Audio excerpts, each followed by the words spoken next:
আজকে কেউ আব্দুর রহিম, কেউ আব্দুল করিম, কেউ আব্দুল সত্তার নামে যে আমরা পরিচিত হয়েছি সমাজের মাঝে, এই যে পরিচিতি আজকে আমি পেয়েছি, আমাদের জন্মের আগে আমাদের সব কোন পরিচয় ছিল না, কোন অস্তিত্ব ছিল। যে লোকটার বয়স 50 বা 60, যার বয়স 50 বছর, 50 বছর আগে, 51 বছর আগে তার কি অস্তিত্ব ছিল? তার তো কোনো নামই ছিল না, তার তো কোনো নামই ছিল না।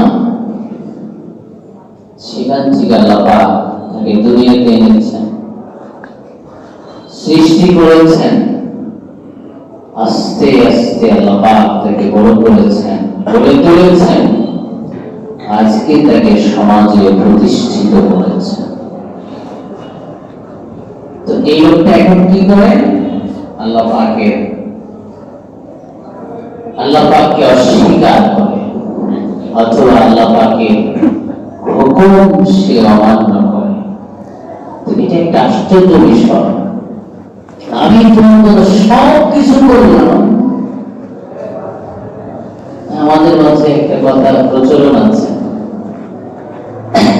একটা লোককে যদি আপনি ছোট থেকে গড়ে তোলেন, টাকা পয়সা দিয়ে, অর্থ দিয়ে, সময় দিয়ে, সেই লোকটা যদি আপনার বিরুদ্ধে যায়, তখন আমি একটা কি বলবো,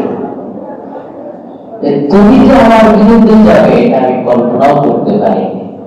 তোমাকে গড়েছে আমি, মানুষ করেছি আমি, আর আজকে তুমি আমার বিরুদ্ধে, আজকে তুমি আমার বিরুদ্ধে কথা বলতে পারো, একটু অন্তর ভাবলো, এই জড়িতগুলো আমরা প্রকাশ করি। সে আল্লাহ বলছে যে হে মানুষ, আমি তোমাদেরকে কিছুই ছিল না, তুমি নাম ছিল না, যশ খ্যাতি দূরে থাক, নাম পর্যন্ত ছিল না তোমার। সেখান থেকে আমি তোমাকে দুনিয়াতে এনেছি, বড় করেছি, শিক্ষিত বানিয়েছি, আর অর্থ সম্পদের মালিক বানিয়েছি। আর তুমি আমাকে বললে, আমি আল্লাহকে বলে দিতে পারলে কিভাবে সম্ভব হলো তোমার দ্বারা? কেমন তুমি আমাকে বললে?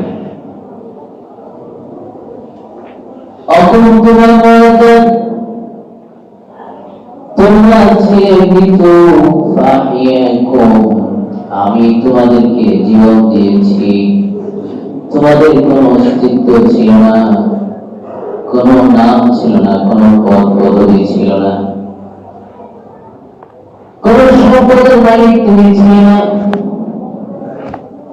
টাকা পয়সার মালিক ছিল না, ঘরের মালিক ছিল না। আমি আল্লাহ তোমাদেরকে সৃষ্টি করে আজকে সব কিছুর মালিক বানিয়েছি।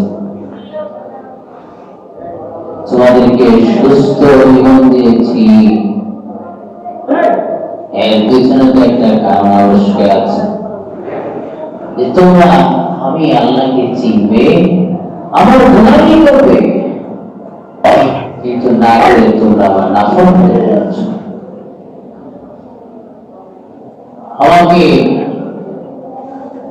অস্বীকার করছো, অথবা আমার বিধিবিধান অমান্য করছো।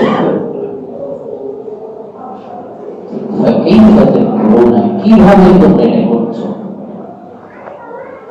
আশ্চর্য। আমি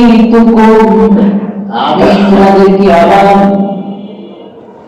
জীবন যেভাবে দিয়েছি, তোমরা যেরকম অস্তিত্বহীন ছিলে, অস্তিত্ব নিয়ে এসেছি দুনিয়াতে, কিছুদিন তোমরা চলবে ফিরবে, আবার নির্দিষ্ট সময় আমি তোমাদেরকে মৃত্যু ঘটাবো, তোমাদেরকে কবরের জগতে পৌঁছিয়ে দিব, সেখান থেকে আবার কবরের জগৎ শেষ না, সেখান থেকে আমি তোমাদেরকে আবার পুনর্জীবিত করবো।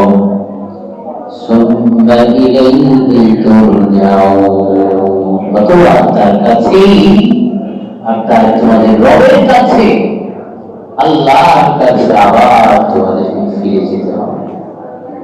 অতএব যে আল্লাহ এত কিছু করলেন তোমার জন্য এবং শেষ পর্যন্ত তারই কাছে তোমাদেরকে ফিরে যেতে হবে, তো সে আল্লাহ না করবেন কেমনি? সে আল্লাহর হুকুম কি কারণে কম দুঃসাহসে তার হুকুম অমান্য করে? মানুষ বড় নিমক খানা, আমরা নিমক খানা।